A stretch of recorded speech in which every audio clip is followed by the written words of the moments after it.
right, thank you all for coming. I appreciate it. So, last summer I went on a camping trip with some of my classmates, and on the first night, me and some moron named Noah went fishing in a two-man inflatable kayak.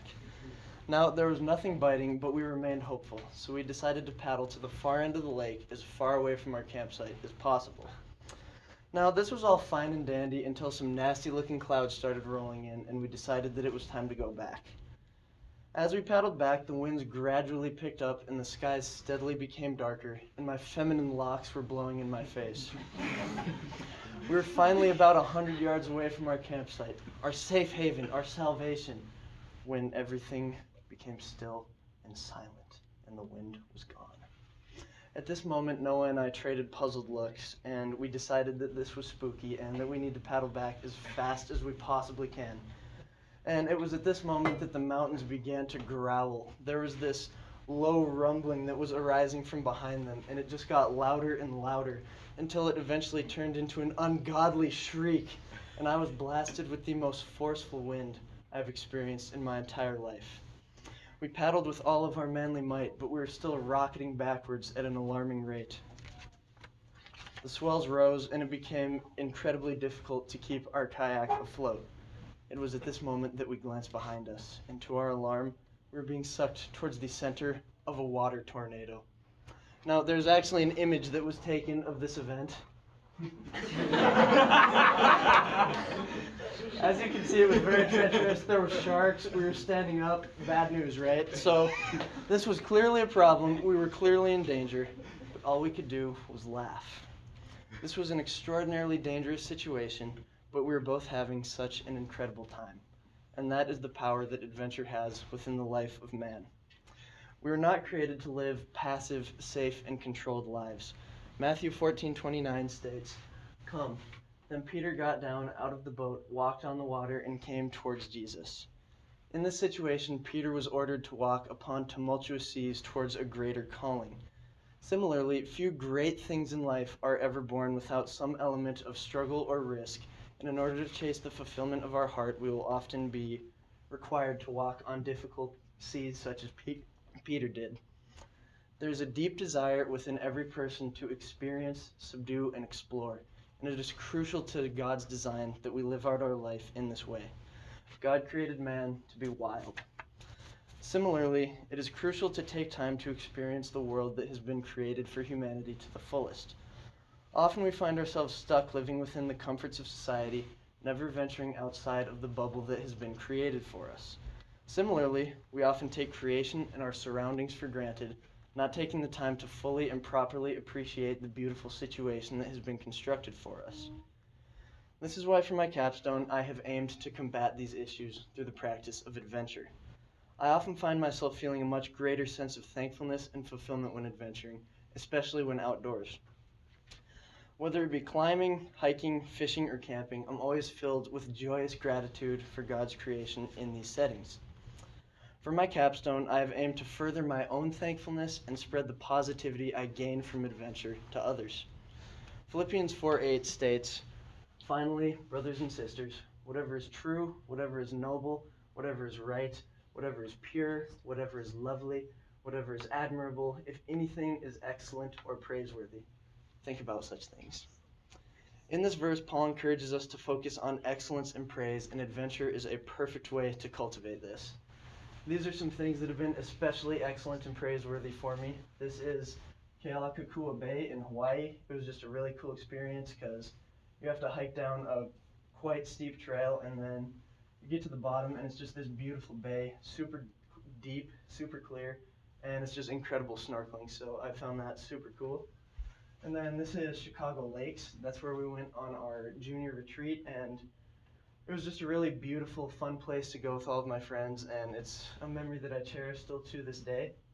And this is the most majestic animal that I have seen in my life. This picture doesn't do it justice, but it was big, it was proud, it was just, yeah, beautiful animal. I found it very praiseworthy. So I have a personal love for these types of activities, and for me, they correspond to the qualities listed in this verse.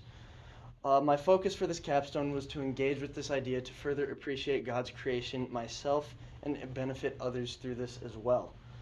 Through this environment adventure, I've decided to fully love, cherish I've decided to fully love and cherish what the Father has designed for humanity and use gratitude to impact others through this as well.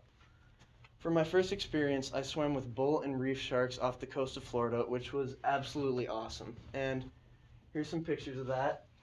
That guy in the middle there is a bull shark. He attacks more people than any other shark species, so it was pretty exciting to see him.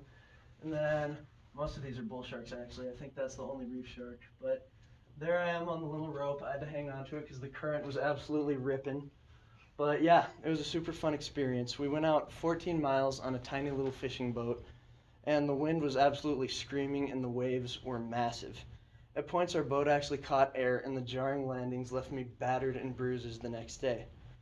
We arrived at our destination and I jumped into the bottomless ocean until eventually he emerged from the depths and stared me down with his razor-sharp teeth.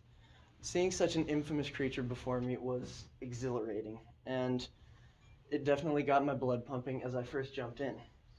As the experience progressed, however, I was able to become more calm and I was able to appreciate the sharks more for their beauty than for their ferocity. At one point, when I had 7 sharks around me, I took the time to be intentionally grateful for this event. Specifically, I thanked God for the opportunity to directly encounter such beautiful creatures. While I had an absolute great time on this excursion, the rest of my family was not so lucky. My mom and my cousin both hurled, and Sammy was in a bath of his own tears. I'm sorry. Needless to say, they were not in the greatest of moods afterwards, and recovering them was going to be a difficult task. I was unsure of how to proceed, so I just decided to continue engaging in gratitude. I looked back on the shark encounter, remembered all that I was thankful for, and this put me in a gratuitous headspace for the remainder of the day. This resulted in 2 things. 1, I was able to cultivate a greater amount of positivity within myself, and 2, I was able to use this to affect others as well. You see, being set in this headspace from adventure made me notice all the other incredible things in my life as well. For example, I thanked my mom for such a dope vacation, and I thanked Sammy for being so fun to hang out with throughout. Now, these are not huge things, but they're things that I would not ordinarily think to say, and they made a visible difference in the morale of my sick compadres. Because I used adventure to achieve this headspace of appreciation, I was able to help my family recover by making them feel valued. Now, the shark experience seemed to be a good indicator of how to connect gratitude and adventure, and this was affirmed in my interview with my MMA coach, Brandon Loomis. I interviewed him on the practice of gratitude, and he discussed the ways that he engages with it. Mainly, he has a gratitude journal, and every day he writes 1 to 3 things that he's thankful for, and he stated that that has been massively impactful to his relationships and just his outlook on life. He stated that often through his passion, martial arts is where most of this gratitude came from. He said, "My thankfulness for owning my martial arts gym spills into my personal life, allowing me to positively affect others in all areas of my life." This made me realize that even though adventure can oftentimes be a personal experience, I can use the gratitude I receive from it to make others feel valued, thereby improving my relationship with them, and yeah, it's just better for everyone. Adventure is what gives me life, and being outdoors makes me feel massively grateful for the world around me. By using the gratitude gained in this area of life, I notice all the other incredible things I have going for me as well. Adventure makes it easy for me to be thankful, and I can in turn use this to impact my relationships. For example, if I go on a killer hike where I appreciate God's creation to the fullest, it makes me seek out all the other incredible things that I have as well. This leads to me being appreciative of my relationships, and I can in turn vocalize this to make people feel valued. So, I spent the first semester connecting gratitude and adventure, but I was still left with several questions. Mainly, what does it truly mean to live adventurously? Is an adventurous lifestyle good? And can you accomplish that outside from just doing things outdoors? To better understand the relationship between God's design and adventure, I read Wild at Heart by John Eldredge, and in his final chapter, An Adventure to Live, he states, "A man's life becomes an adventure. The whole thing takes on a transcendent purpose when he releases control in exchange for the recovery of his heart." Now, adventure is more than just adrenaline, sweat, and dirt. It is about the recovery and the fulfillment of the heart. And this could come in many forms. For example, in Eldridge's book, John discusses how he felt suffocated by the corporate lifestyle. And this is a place where he was making a lot of money, but he was just not getting fulfillment in that area of his life. So he ultimately decided to leave in order to become a counselor, which is a dream that has been calling to him since his youth. At that time, he had a wife, 2 children, and no means to pay for the schooling required for this. He simply had a calling and a trust that God would provide. The 3rd day after he stepped away, he got a call from 2 friends that had been praying for his decision. They stated, "We think you ought to go to school, and we want to pay your way." Now, John had a God-given passion to help others, and it was glorifying to his name, and for this reason, it was made possible for him. God gives everyone's loves, passions, and deeply rooted desires, and if it is glorifying to his kingdom, it will likely be made possible for you, like John. Now, it might not be as easy, it might not be as straightforward, but we were given loves for a reason, and God will support you in that. But you will likely have to give up control in order for this to take place. You will likely have to venture into uncharted territory in order to recover the desires of your heart. So often in American society, we follow the desires of our wallet rather than our souls, and that is why there is such a widespread decay of the heart within America. It is crucial to live lives of passion, full of activities that are fulfilling to each of our unique, God-given souls. As God's people, we must, with adventurous spirit, step towards the uncertainty that God is calling us towards. Only then can our lives take on this transcendent purpose which Eldridge speaks of. 2 Corinthians 11:26 states from Paul, "I have been constantly on the move. I have been in danger from rivers, in danger from bandits, in danger from my fellow Jews, in danger from Gentiles, in danger in the city, in danger in the country, in danger at sea, and in danger from false believers." Now, Paul was constantly in danger. He was constantly uncertain of his safety, and he was constantly taking risks. Yet he led such a fulfilling life. He led more people to Christ than almost anyone in human history, and it is essential as believers that we learn to live like Paul. We must learn to take risks, welcome uncertainty, and live lives full of adventurous passion. I was inspired by this lesson, and I decided to pursue it further. I realized that in light of one's passions, it is crucial to live life to the absolute fullest extent. In my interview with Eli Spector, that's our principal, that handsome man right there, he stated, "Life is both short and it is rich. Like there's too much interesting stuff and it's too short to waste. God made a huge playground for us. Your body's only going to allow you to do this stuff for a certain amount of years, so why not enjoy this playground that God has made for us?" When I asked him about advice on living a lifestyle of increased adventure, his main phrase was, "Don't be stopped." For my second experience, I took this to heart and I hiked Mount Morrison Peak, which ordinarily would not have been super difficult for me, but I was hiking it with a torn meniscus that I had sustained in MMA. So there's some pictures of that. It was a fairly steep and snowy trail with 2,000 feet of elevation gain over a 3-mile distance, as well as a scramble on top. So that's basically just rock climbing, but it's not steep enough to require a rope. And this was actually a very humbling experience as I was passed by lots of people going up the trail, which is something I'm not generally accustomed to. And I also had to be very intentional with my foot placement in order to not make my injury worse. This gave me an entirely new perspective on hiking. It made me realize that the human body truly is extraordinary, because normally I would go up that trail with little resistance, not thinking about the exact angles I had to step on each rock for maximum stability. And it also made me extremely thankful for my ordinarily working and healthy body, and it made me grateful for the greater details on the trail that I would not have noticed without my injury. At the top, I journaled about my future goals and aspirations, and I came up with 40 things I wanted to accomplish in my lifetime. I've never had an injury before, and it was actually pretty discouraging when it happened, but I remembered Spector's advice of "don't be stopped."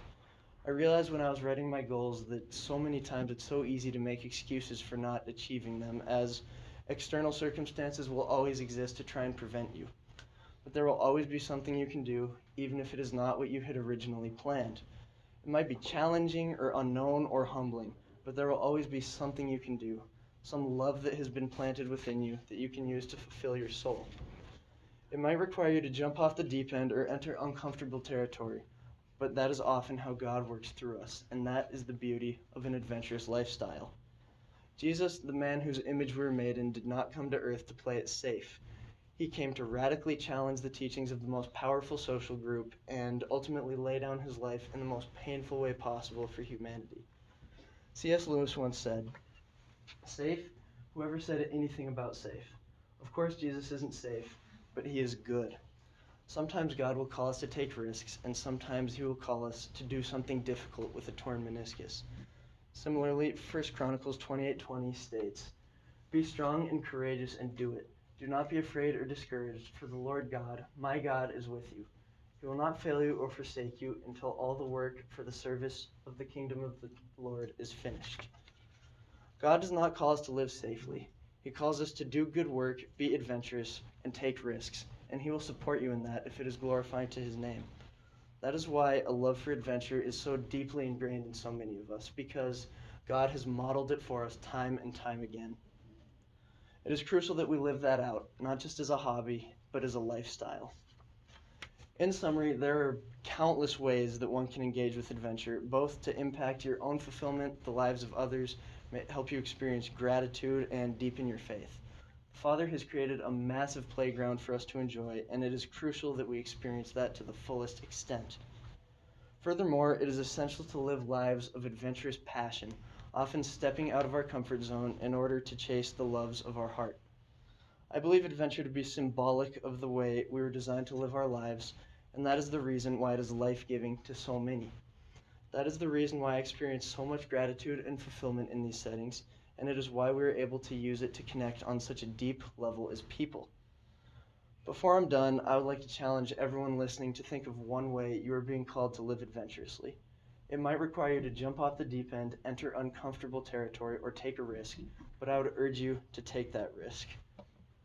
Jeremiah 29:11 states, "For I know the plans I have for you, declares the Lord, plans to prosper you and not to harm you, plans to give you hope and a future." If Capstone has taught me anything, it has taught me to step into the unknown to recover the desires of the lost heart, and I would urge everyone listening to do the same. Thank you very much.